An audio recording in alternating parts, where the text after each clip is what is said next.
Great French writer Stendhal was so fond of Milan that he famously dubbed himself Milanese in his epitaph. Ever since I've been here, I've been on the hunt for signs of this city's irresistible charm. You can find it in remnants of its history and in symbols of the collective imagination. Most of all, though, you see it in the movement of Milan, the movement of its people, the movement of its ideas, and the movement of its contrasts. Milan brings together people, culture, and ideas, and excellence is the result.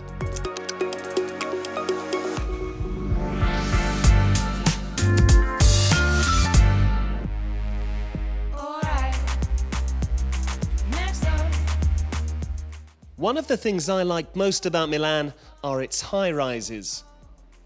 High-rises are a feature of major cities which express themselves quite literally through stories. They're part of a sphere that encompasses all walks of life: religion, finance, politics, and even football.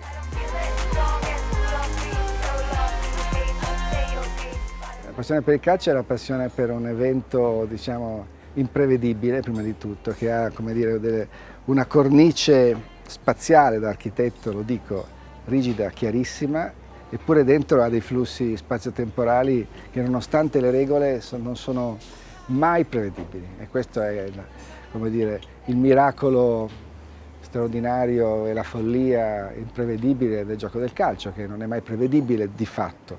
Mio padre era, con altri 4 fratelli, interista, tutti interisti. La vicenda di questo loro interismo è molto, molto interessante, anche divertente.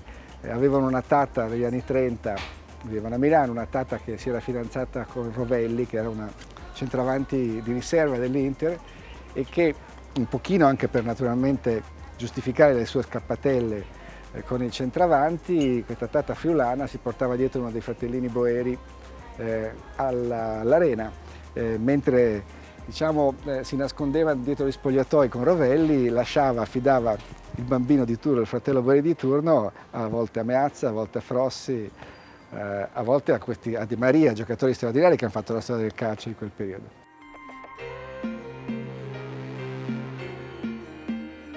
Stefano Boeri is one of the world's leading architects, and his Bosco Verticale won the 2015 International High Rise Award for the planet's best skyscraper.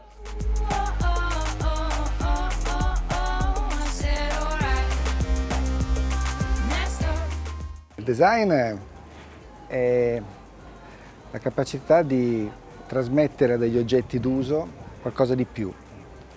Quindi non è semplicemente la funzionalità degli oggetti d'uso, di una sedia, di un tavolo, di un paio d'occhiali, ma è anche il fatto che questi oggetti sprigionano un senso, diventano dei simboli di qualcos'altro, quindi sono molto più ricchi di quanto non sia semplicemente la loro funzione. L'architettura è la capacità di vedere il futuro negli spazi.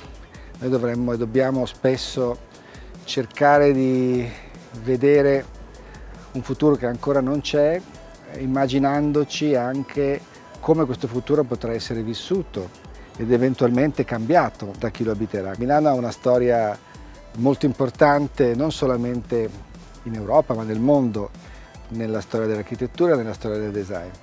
E credo Milano è tornata ad essere una capitale dell'architettura anche negli ultimi anni. Devo dire che Porta Nuova, City Life, la Fondazione Prada sono esempi di una città che, magari con un po' di ritardo, ha recuperato il terreno perso rispetto alle altre capitali.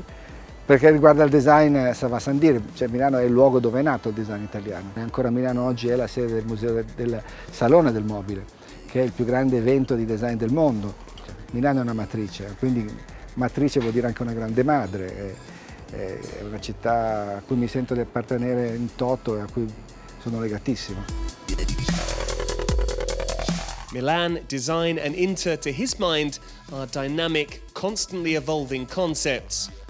From tradition to vision, colours, form and definition. Io sono abbonato a Secondo Anello, ai Popolari, e devo dire che sono, come dire, convinto che da lì si abbia una visione veramente ottimale dello spettacolo calcistico e dello spettacolo dello stadio, perché le due cose sono assolutamente legate. E ancora io oggi ogni volta vivo quella soglia, quei pochi secondi in cui uno lascia il buio delle scalinate, il brusio ed entra in questo enorme, come dire, concerto di luci, di colori, di intensità assoluta.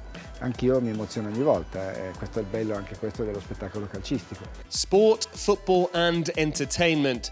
Stefano Boeri is able to bring together ideas which people occasionally think contrast with one another. Such are the benefits of an open mind.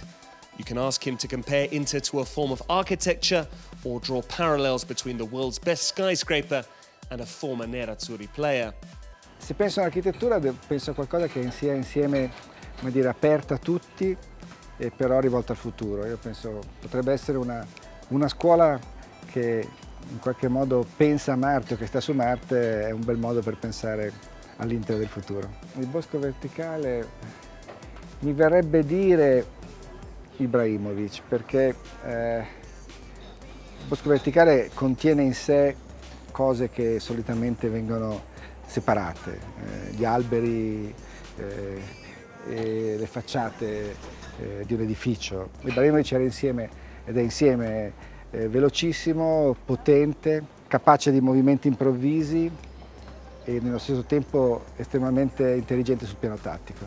Io mi auguro che il bosco verticale a Milano possa nel futuro giocare un ruolo simile.